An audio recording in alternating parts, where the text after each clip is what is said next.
Admiral Vexthor stood at the command deck of the Crimson Fang, his metallic scales gleaming under the harsh artificial lights. The massive warship, pride of the Corax mercenary fleet, hung in high orbit above their latest conquest. Another worthless colony world that had tried to resist their advance. Below, the planet's surface still glowed with pockets of fire, a testament to their overwhelming firepower. Another victory for the Ledger, he rumbled, his four eyes blinking in sequence as he reviewed the damage reports. Hardly worth the ammunition we expended. His second-in-command, Sub-Commander Rick, approached with a data slate. Like all Corax, her towering frame dwarfed the equipment designed for lesser species. Admiral, we've received new contract parameters from the consortium. They want us to investigate an Earth defense station in the Arcturus sector. Vexthor's crystalline teeth clicked together in amusement. Earth, the primitives who still use projectile weapons and atmosphere-dependent fighters. He grabbed the slate, talons scraping against its surface as he scrolled through the intelligence report. The station in question was massive, a cylinder nearly 5 kilometers long, bristling with what appeared to be defensive emplacements. But according to the scans, it was running on minimal power. No life signs detected. No active defense grid. Just another piece of human engineering, abandoned like garbage in space. They say it's a research station, Rick continued. The consortium believes the humans were developing new weapons technology there before they evacuated. They want us to secure any valuable data or prototypes before they send in their science teams. The Admiral's scales shifted color slightly, showing his rising interest. Human technology was primitive, yes, but occasionally they stumbled upon useful innovations. Their inability to develop proper faster-than-light travel had forced them to think creatively in other areas. "What's the estimated resistance?" he asked, though he already knew the answer. "None detected, sir. The station appears to have been abandoned for at least 3 standard months. We're picking up only basic maintenance systems still running." Vexthor expanded the tactical display, studying the station's structure. It was ugly, utilitarian. Typical human architecture with none of the elegant curves and organic shapes preferred by more advanced species. Their engineers still thought in straight lines and right angles, like children stacking blocks. "Perhaps we'll find something worth salvaging before we tear it apart," he mused. "Alert the boarding teams. I want us there within 6 hours. And Rick." He turned to his second-in-command. "Tell them to bring minimal heavy weapons. This isn't an assault. It's a salvage operation. No need to damage potential valuable technology." "Yes, Admiral." Rick hesitated. "There is one other thing. Our long-range sensors detected some unusual power fluctuations from the station. They don't match any known human power signatures." The Admiral dismissed her concern with a wave of his armored hand. "Probably malfunctioning equipment. These humans can barely maintain their own technology. Prepare the teams."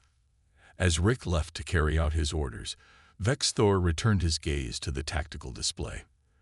The station hung there, dark and silent. Another easy prize for his fleet. The humans had proven themselves inferior warriors time and time again, relying on crude tactics and brute force rather than proper military doctrine. Their occasional victories against other species were flukes, nothing more. In the depths of the Crimson Fang, boarding teams began their preparations. Veteran mercenaries checked their weapons and armor, swapping stories of previous encounters with human forces. Most were dismissive, remembering how easily human troops broke under pressure. A few older warriors remained quiet, remembering different encounters, ones that hadn't gone according to plan. But they kept their concerns to themselves. No one noticed when the station's power readings flickered again, just for a moment. No one saw the brief surge in its communication arrays, sending a tight beam transmission to the darkness beyond the system's edge. And no one detected the slight adjustments in the station's orientation, as dormant systems began to wake up, one by one. The Corax were coming, just as planned. And the station was ready to receive them. The docking tube extended from the Crimson Fang with a pneumatic hiss, connecting to the station's primary airlock. Squad leader Krell led the first boarding team, his scaled hide itching beneath heavy combat armor. The station's external lights had powered up at their approach, standard automated protocols, nothing more. Atmosphere readings are nominal, reported his tech specialist, Mira, her serpentine body coiled around her equipment pack as she analyzed the data. Internal gravity at Earth standard. Basic life support functional. No signs of active defense systems. Krell grunted acknowledgement. 20 cycles of mercenary work had taught him to trust his instincts, and something about this station felt wrong. Too clean. Too quiet. But orders were orders. First team, advance, he commanded. Standard sweep formation. Watch for salvage priorities. They moved through the airlock in practiced waves, weapons ready despite the Admiral's restrictions on heavy ordnance. The station's corridors were wide, designed for cargo movement, with strip lighting casting everything in pale blue shadows. Their footsteps echoed on metal decking. "Look at this primitive architecture," one of the younger warriors scoffed, running an armored hand along a wall panel. "They don't even use neural responsive materials." "Keep alert," Krell snapped. "Mira, start data mining any terminals you find. Rest of you, push toward the central core. The research labs should be." A slight vibration ran through the deck plates. Behind them, the airlock cycled shut with a heavy clang. "Sir," Mira's voice held an edge of concern. "I'm detecting power fluctuations. The station's systems are changing." "Changing how?"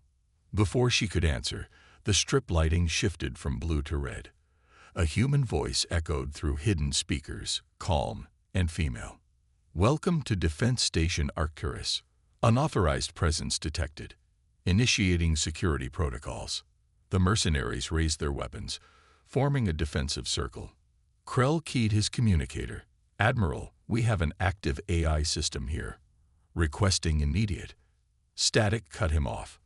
All their communications went dead simultaneously.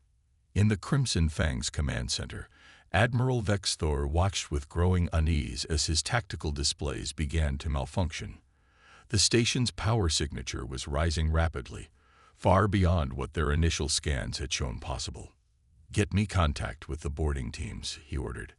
"Unable, sir," Rick reported. "Some kind of interference." "And sir, our engines aren't responding. The station's gravitational field has changed. We're locked in position." Deep in the station's core, Commander Sarah Chen allowed herself a small smile as she watched the alien mercenaries through security feeds. They were exactly where she wanted them. Confused, isolated, and about to learn why humanity's defensive installations were never truly abandoned. "Initiate Phase 2, she commanded softly. The station's internal layout began to shift. Corridors that had led one way now led another. Bulkheads sealed randomly, splitting the boarding teams into smaller groups. Horror spread through the alien ranks as they realized the entire structure was modular, designed to reconfigure itself like a massive puzzle box. "Impossible," Mira whispered, her instruments going haywire. "The power requirements alone." Krell knew better than to stay in one place. "Move," he ordered his team. "Find another way to." The deck beneath them suddenly tilted, sending them stumbling. When they regained their footing, the corridor ahead had completely changed. Where there had been a straight path to the core, now there was only a blank wall. "This is why we developed modular architecture." Chen's voice came again, almost conversational. "Your species thinks in straight lines and fixed positions. We learn to think in terms of adaptation, change, evolution." In the command center, Vex Thor was rapidly losing control of the situation. More ships from his fleet were approaching, but the station's gravitational field had expanded, creating a zone of distorted space that their engines couldn't penetrate. "Launch fighters," he ordered. "Burn through that hull if you have to." "Sir," Rick's voice was tight with strain. "The station's external configuration is changing too. Weapon hardpoints are emerging from what we thought were cargo bays. They're, sir, They're unlike anything in our database. Chen watched the alien fleet's confusion with professional satisfaction. They had expected an abandoned research station. What they found was humanity's newest defensive platform, a quantum architecture fortress capable of reconfiguring itself in real time, powered by a micro-singularity core that provided near-infinite energy. And she was its heart, its commander, and its sole human occupant. "Your species calls us primitive," she broadcast to both the boarding teams and the fleet. "You mock our technology, our methods, our determination. That ends today. You're not here to salvage this station." Her voice hardened. "You're here to be its first combat trial." The station's external arms began to move, weapon systems powering up with a deep thrumming that vibrated through every deck. Inside, gravity shifted again, and the maze of corridors continued its endless reconfiguration.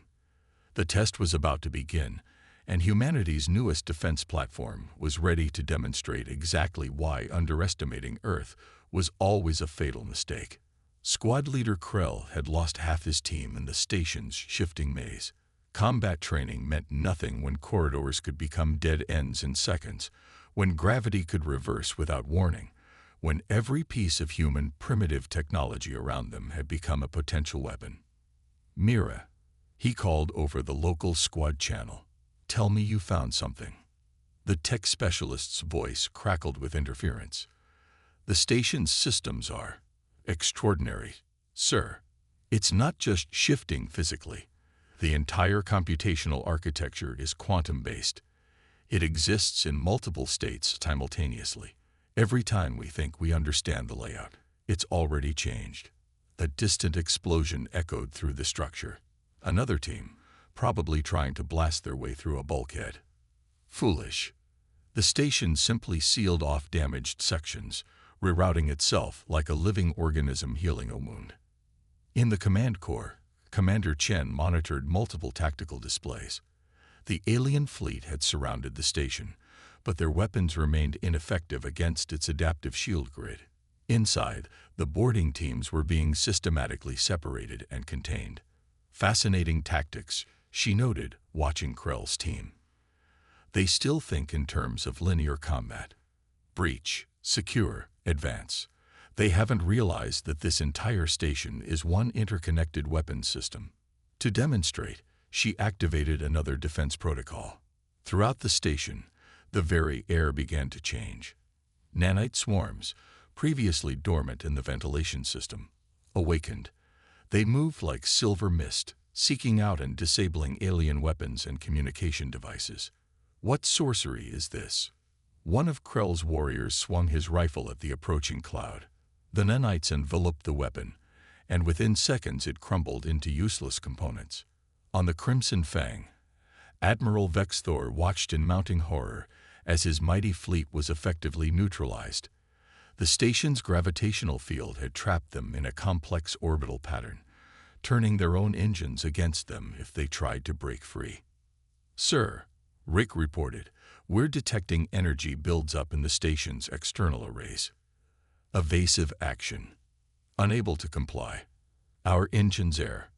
Brilliant beams of coherent light lanced out from the station's reconfigured weapon ports, but instead of destroying the alien ships, the beams created a complex web of energy, linking the vessels together in a cage of pure force. Chen's voice echoed through every ship and corridor. "Your shields remain at full power. Your hulls are intact. This isn't about destruction. This is about education." In a sealed chamber near the station's core, Krell and his remaining team finally found what looked like a control center. Mira immediately went to work on the terminals while the others secured the perimeter. "Sir," she called, excitement in her voice, "I'm accessing their primary data core. The humans, they're decades ahead of where our intelligence suggested. This station isn't just a defensive platform. It's a prototype for something much larger." Before she could elaborate, the terminals went dark. The chamber's lights shifted to a deep purple, and gravity reversed itself. The team found themselves pinned to the ceiling as holographic displays activated around them. "Correct," Chen's voice confirmed. This station is a proof of concept, a demonstration that humanity's approach to space warfare doesn't need to match yours to be effective. We don't need massive fleets or overwhelming firepower. We need adaptation, innovation, the ability to turn an enemy's strength into a weakness. Through the holographic displays, Krell watched in disbelief as the station continued to reconfigure itself. External panels shifted like scales, revealing new weapon systems and sensor arrays. The trapped alien fleet was being systematically analyzed, every aspect of their technology scanned and cataloged. Your ship's engines, Chen continued, are now powering our defensive grid. Your weapons' energy signatures have been added to our recognition protocols. Every second you spend trying to overcome this station, you're actually making it stronger, making us stronger. In the Crimson Fang's command center, Admiral Vexthor finally understood the true scope of their mistake. This hadn't been a salvage mission. It wasn't even a trap in the conventional sense. It was a testing ground, and they were the test subjects. You're not here to teach us a lesson, he growled over the command channel. You're here to learn from us, to steal our technology. Chen's laughter echoed back, genuinely amused. Admiral, if we wanted your technology, we would have simply taken it. No, you're here because humanity needed to know if our new defensive doctrine worked against actual hostile forces. Congratulations, you've proven that it does. The station's external arms began to move again, its structure flowing like liquid metal as it entered a new configuration. And in every corridor, chamber, and trapped ship, the alien mercenaries realized they had catastrophically underestimated their primitive opponents. The test wasn't over. It was just beginning. Admiral Vexthor's mighty fleet hung suspended in the station's energy web, like insects in amber. Inside the Crimson Fang, warning indicators flashed across every console as system after system fell under external control. The pride of the Corax mercenary fleet had become nothing more than a data source for human analysis.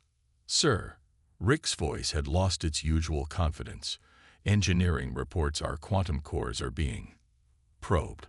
The station is somehow interfacing directly with our drive systems. Impossible, Vexthor snarled, but the word had lost all meaning. Everything about this mission had become impossible the moment they'd approached this nightmare of human engineering. Commander Chen's voice returned, echoing through every ship and corridor. Your quantum drive technology is impressive, Admiral, but like everything else about your species, it's rigid, unchanging. You found one solution to faster-than-light travel and stopped looking for others. On her tactical displays, Chen watched as the station's analytical systems dissected the alien technology, not to copy it. Humanity had already developed far more flexible approaches to FTL travel, but to understand its limitations, its vulnerabilities. Deep in the station's shifting corridors, Squad Leader Krell and his remaining team had finally accepted that traditional combat tactics were useless. They moved cautiously through spaces that refused to obey normal geometry, where doors could lead to entirely different sections than they had moments before. Sir, Mira whispered, her sensors continuing to analyze their surroundings, the station's internal structure. It's not just moving. It's learning, adapting to our movement patterns. The more we try to fight it, the more it understands how we think. A holographic image of Commander Chen appeared before them, so realistic that several warriors fired reflexively, their weapons now reduced to useless metal by the nanite swarms. The shots passed through her form harmlessly. Correct again, Chen nodded to Mira. This station is a neural architecture. It doesn't just follow programs, it evolves them. Every action you take teaches it something new about your species' tactical doctrine, your cultural assumptions, your technological limitations. The holograms multiplied, surrounding the team with identical images of Chen. You see, the greatest weakness in your military thinking is its predictability. You believe that superior firepower and advanced technology guarantee victory. You never consider that technology itself could be fluid, adaptive, alive. In the station's command core, Chen watched as the final pieces of her test program fell into place. The alien fleet's energy readings had been fully analyzed. Their weapon systems had been comprehensively mapped. Their tactical responses had been recorded and categorized. "Admiral," she broadcast to the Crimson Fang, "your reputation preceded you. The Corax mercenary fleet, unstoppable, undefeated, equipped with technology centuries ahead of primitive humanity. That's why we chose you for this test." Vexthor's scales had shifted to a pale gray, a sign of deep distress in his species. "Chose us? You lured us here." "The consortium contract was genuine," Chen confirmed. "But who do you think arranged for it to reach you? Who made sure this station appeared to be an irresistible target?" "Humanity didn't just develop new technology, Admiral. We developed new ways of thinking."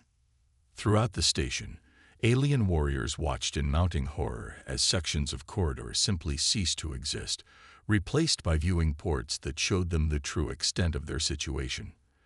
The station had reconfigured itself into a new form, its external structure now resembling a massive hand cupped around the trapped fleet. "Your species thinks of space warfare in terms of fleets and formations," Chen continued. "We think of it in terms of environments. Why build thousands of ships when we can build structures that control space itself? Why develop bigger weapons when we can turn an enemy's own technology against them?" In the Crimson Fang's engineering section, the quantum cores began to pulse with an alien rhythm.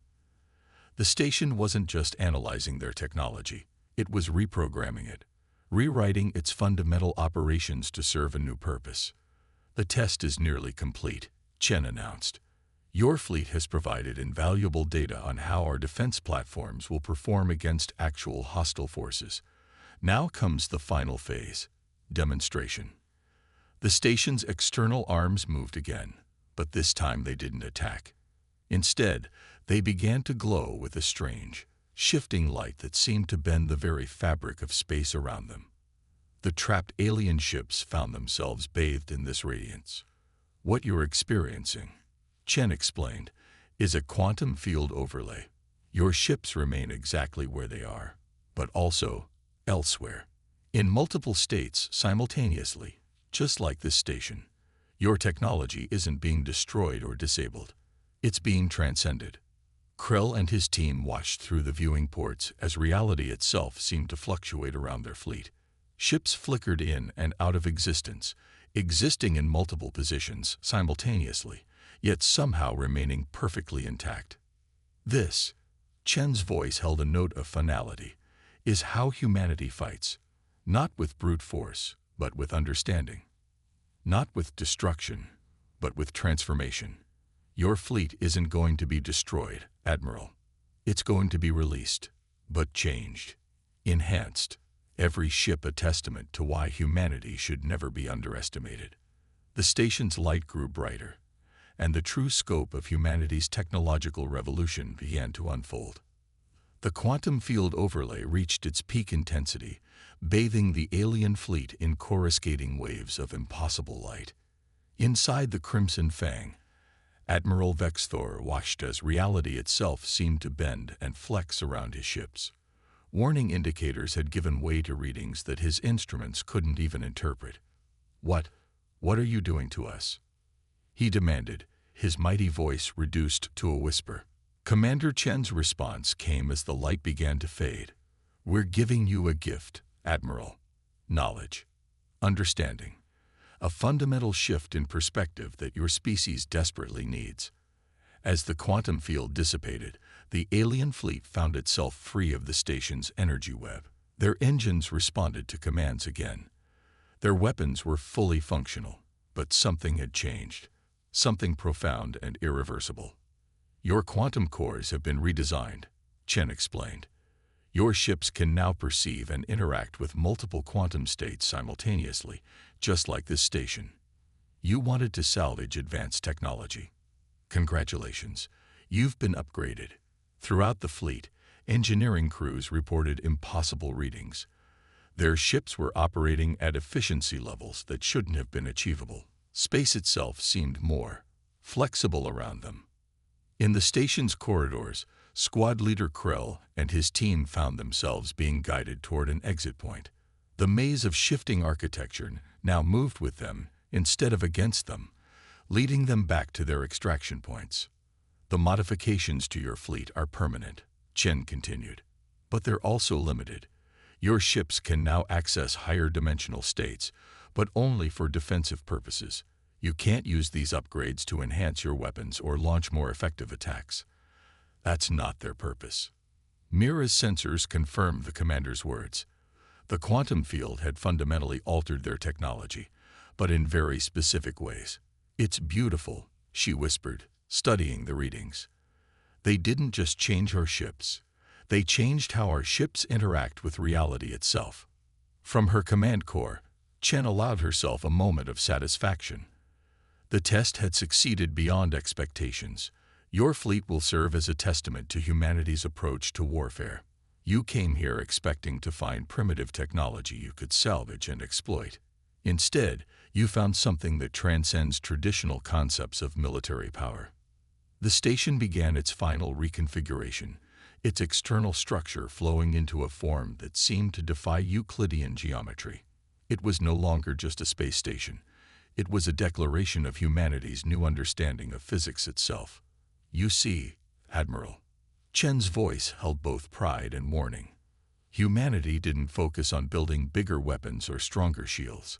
We focused on understanding the fundamental nature of space, time, and reality itself. We learned to bend rather than break, to adapt rather than overwhelm, to transform rather than destroy. Admiral Vexthor stood on his command deck, watching as his fleet's systems integrated their new capabilities. His scales had shifted to a deep blue, a color of profound revelation in his species. All this time, he said quietly, we thought we were the advanced ones. We thought we understood warfare, understood technology. We were children playing with toys we didn't truly comprehend. Now you understand, Chen agreed. This station isn't just a defensive platform. It's a teacher. Every species that attacks it will leave changed, upgraded, transformed, but only in ways that promote defense rather than aggression. It's humanity's gift to the galaxy, whether they want it or not. As the alien fleet prepared to depart, their ships now operating on principles their crews barely understood, Commander Chen broadcast one final message. Return to your consortium. Show them what happened here. Let everyone know that humanity is no longer content to simply react to threats. We have transcended traditional warfare. We don't need to destroy our enemies. We can transform them. We don't need to prove our superiority. We can elevate others to new understanding. The Crimson Fang's engines hummed with new power as they prepared to leave. Admiral Vexthor looked one last time at the station, now a shimmering construct that seemed to exist in multiple dimensions simultaneously. One last thing, Chen added. This was just a prototype, a test platform. Even now, humanity is building more of these stations, each more advanced than the last. Remember that the next time someone dismisses us as primitives. As the Corax fleet disappeared into quantum space, their ships forever altered by the encounter, the station settled into its final configuration. Commander Chen began preparing her report to Earth Command. The test had been successful. The station had proven its worth not just as a defensive platform, but as a tool for transforming the very nature of space warfare. Humanity had made its statement to the galaxy. They weren't just another species to be conquered or dismissed.